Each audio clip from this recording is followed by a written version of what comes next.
Well guys, it's another game against the Chiefs and it is another loss for the Blues. I've just been down here in Hamilton and seen the Blues ultimately fall short 33 points to 29 against the Chiefs. It's a better effort, I suppose, than what I'm used to seeing as a Blues fan against the Chiefs. Recent history has not been kind to the Blues in those fixtures. Like I said in the preview, it's kind of a draw.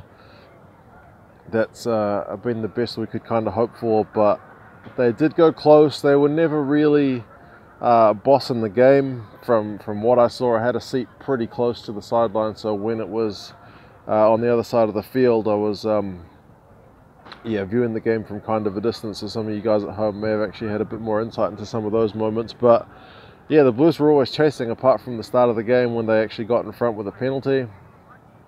Brad Weber got an intercept. Who were the try scorers? It was Brad Weber, Lachlan Boshier got two, Mwakiola got one, and Parete got one for the Chiefs. For the Blues, it was Nanai Tutanonu, who had a pretty good game. I suppose kind of putting a bit more forward for his potential All Blacks hopes, even though I still think that's a bit of a long shot. And Rico Ioane got one as well.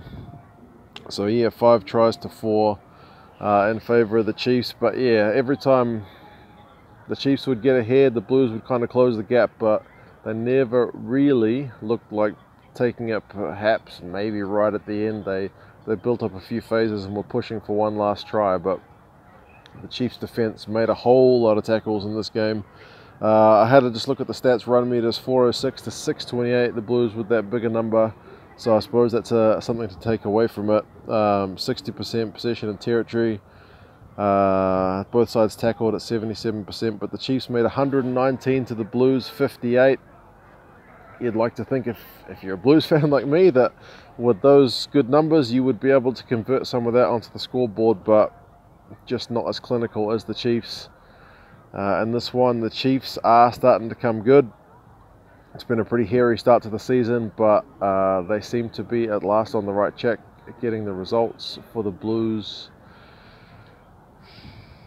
yeah, it's a bonus point loss against the New Zealand team away from home, so you really can't complain too much about that. As I said, in recent years, the Blues would just be kind of expected to lose without even a challenge. So the fact that they challenged, I suppose I should be happy.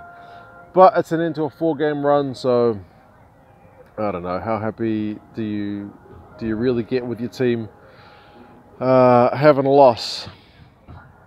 Yeah, it's a tough one.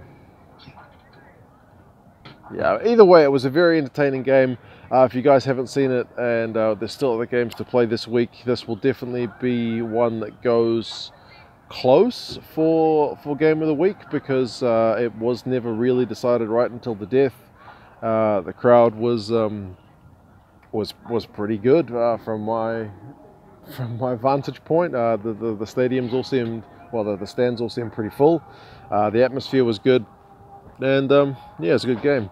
Bunch of people are coming, so I'm going to head off back to the hotel. Oh, if you didn't see the streaker, there was a streaker in this game. I'm sure they didn't televise it, but the guy put on some pretty slick moves to evade the security. He even had kind of a Mexican standoff with one of them. He literally stopped in the middle of the field and yeah, kind of twinkled his toes and jinked and jived, and eventually left him for dead.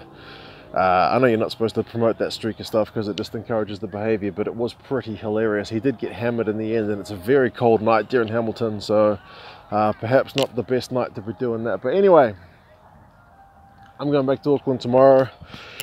At least I've seen an entertaining game, even if it was a loss. But yeah, you guys let me know your thoughts on the game, though. You guys who watched it on TV may have seen some different stuff from me, and yeah, I'll talk to you again soon. See you later.